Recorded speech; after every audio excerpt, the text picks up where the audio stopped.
Tahun ini merupakan tahun kedua umat muslim merayakan Hari Raya Idul Fitri. Meski di tengah keterbatasan, tapi tentu tidak mengurangi makna dari Hari Raya Idul Fitri. Bagaimana kemudian memaknai Hari Raya Idul Fitri di tengah pandemi COVID-19? Kita akan langsung diskusikan hal ini bersama dengan Ustadz Khalid Basalamah. Assalamualaikum warahmatullahi wabarakatuh, Ustadz. Waalaikumsalam warahmatullahi wabarakatuh. Minal aizin wal faizin, mohon maaf lahir batin sebelumnya. Sama-sama. Ustadz, gimana, apa kabar? Sehat? Baik semua, alhamdulillah. Alhamdulillah sehat. Momen lebaran seperti ini, nggak mudik Ustadz? Atau tetap di Jakarta aja? Tentu saja tidak, kita akan ikut pemerintah. Nah, ini karena di tengah pandemi seperti ini Ustadz ya. Ya. Banyak di luar sana kita temui Ustadz, bahwa masyarakat ini kemudian tetap memutuskan untuk mudik, pulang ke kampung halaman, dengan alasan yang beragam. Misalnya, kalau tidak silaturahmi secara langsung, kurang afdol untuk memaknai Hari Raya Idul Fitri. Kalau Ustadz menanggapinya seperti apa? Allah sudah berfirman, bagi setiap muslim harus faham tentang ayat ini. A'udzubillahi minasyaitonirrajim. Ya ayyuhalladzina amanu atiiullaha wa atiiur rasul wa ulil amri minkum. Hai orang beriman, taatilah Allah, taatilah Rasul, dan taatilah pemerintah setempat kalian. Peraturan pemerintah sudah jelas. Larangan mudik pun bukan melarang silaturahim. Bukan juga membatasi setiap muslim untuk bertemu dengan kerabatnya. Tetapi memang keadaan yang tidak memungkinkan. Dan ini betul-betul harus ditanamkan dalam hati setiap orang di antara kita kalau ini ada maslahatnya. Maslahat buat diri kita dan maslahat buat orang-orang di sekitar kita, termasuk kerabat yang didatangin. Oleh karena itu peraturan pemerintah sudah diterapkan, harus ada batas dan tidak boleh mudik. Dan ini silaturahim sebenarnya kan bukan hanya pada saat Idul Fitri. Kita kan silaturahim selama kita hidup, kita akan terus silaturahim. Maka waktu masih banyak. Cuma di masa sekarang, apalagi kalau mudik rame-rame, mungkin akan terjadi kepadatan, akhirnya lebih mudah menular COVID ini. Dan akhirnya mudaratnya lebih besar kepada masyarakat dan juga negara. Kita juga ingin tahu cerita dari Ustadz, kan ini tidak mudik.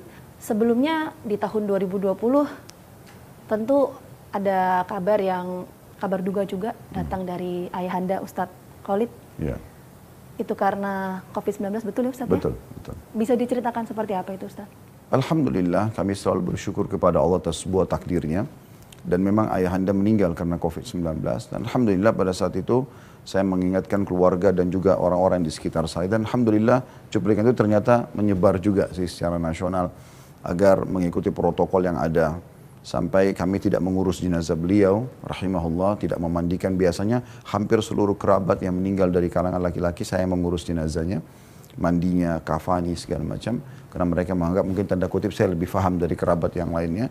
Tapi kali ini tidak bisa sama sekali. Kami terima ayah kami dalam kondisi sudah dipeti dan sudah diurus. Kemudian kami hanya bisa mensolati, tapi itu pun di luar peti. Jadi tidak bisa melihat wajah ayah lagi pada saat itu. Saya mungkin cuma masuk sekali saja di ruangan pada saat itu dengan menggunakan APD lengkap.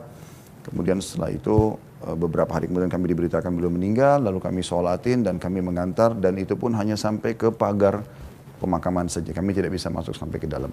Dan Alhamdulillah saya sudah bisa memberikan pengertian kepada para keluarga terutama. Orang-orang terdekat, adik-adik dan kakak saya terutama saya. Dan mereka bisa mengerti dan Alhamdulillah dengan itu juga ternyata menjadi sebuah edukasi tambahan kepada masyarakat yang mungkin bisa menjangkau apa yang kami sampaikan. Kalau kita melihat juga situasi pandemi tentu berbeda dibandingkan dengan tahun-tahun sebelumnya Ustadz. Apa hikmah yang umat muslim tentunya bisa ambil dari situasi yang berbeda ini? Banyak sekali. Yang pertama itu adanya kekuasaan Sang Pencipta Allah. Allah Maha Kuasa, bisa melakukan apa saja. Dan Allah mendatangkan cukup satu virus atau seperti ini ya, virus yang sangat baru dan tidak nampak secara kasat mata bisa membuat satu dunia pandemi.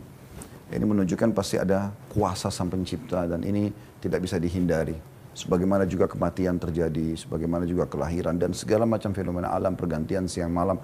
Ada tanda-tanda kekuasaan Sang Pencipta Allah. Dan ini penting dalam kehidupan setiap muslim karena memang mereka diperintahkan untuk mentauhidkan Allah, mengesahkan Allah. Mungkin kesepakatan secara internasional antara negara-negara dalam menerapkan protokol dan berbagi ilmu tentang pengalaman dan seterusnya.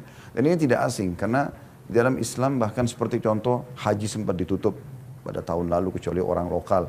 Mungkin tahun ini pun Allahu alam tidak tahu. Tetapi sempat masjid ditutup, Jumat ditiadakan segala macam. Ini bukan baru dalam Islam. Dan yang luar biasa bagi setiap muslim itu ada hadis Nabi SAW yang berbunyi, siapa yang berada di wilayahnya dan terkena wabah ini, kemudian dia bersabar, maka dia akan, dan kemudian dia meninggal, dia akan mendapatkan pahala syahid. Tapi Ibnu Hajar mengatakan rahimahullah, beliau mengatakan pahala syahid ini akan diberikan kepada siapapun yang terkena wabah di wilayahnya walaupun dia tidak meninggal. Kalau kita melihat sekarang ini momen Hari Raya Idul Fitri, bicara soal musibah tidak hanya pandemi COVID-19, tapi juga ada saudara-saudara kita di luar sana yang saat ini juga tengah menghadapi cobaan lain selain pandemi COVID-19 seperti kebakaran yang terjadi di Penjaringan Jakarta Utara. Apa yang bisa Ustadz sampaikan kepada saudara-saudara kita di sana? Semua musibah pasti ada sebab. Ya. Jadi kita bisa bedakan mana musibah, mana bencana.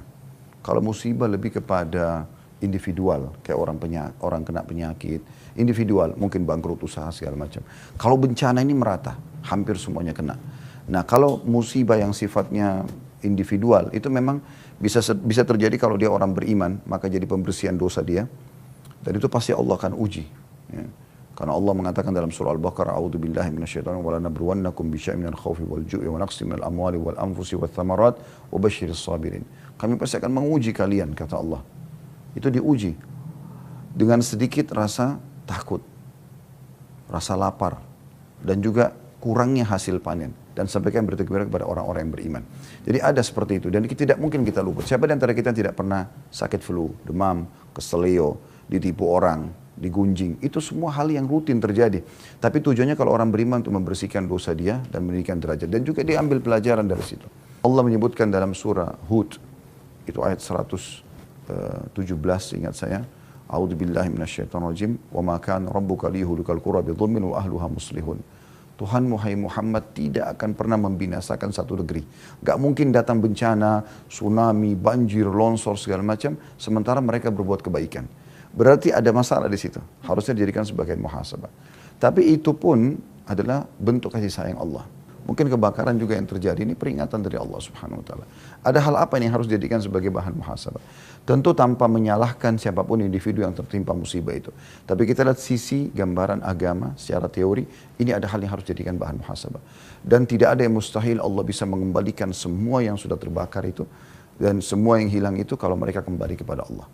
Baik, terima kasih Ustadz Khalid Basalamah. Semoga masyarakat juga bisa tercerahkan, bisa memaknai momen Hari Raya Idul Fitri di tengah pandemi COVID-19 ini. Assalamualaikum warahmatullahi wabarakatuh. Waalaikumsalam warahmatullahi wabarakatuh. Dan kita akan temukan fakta berikutnya.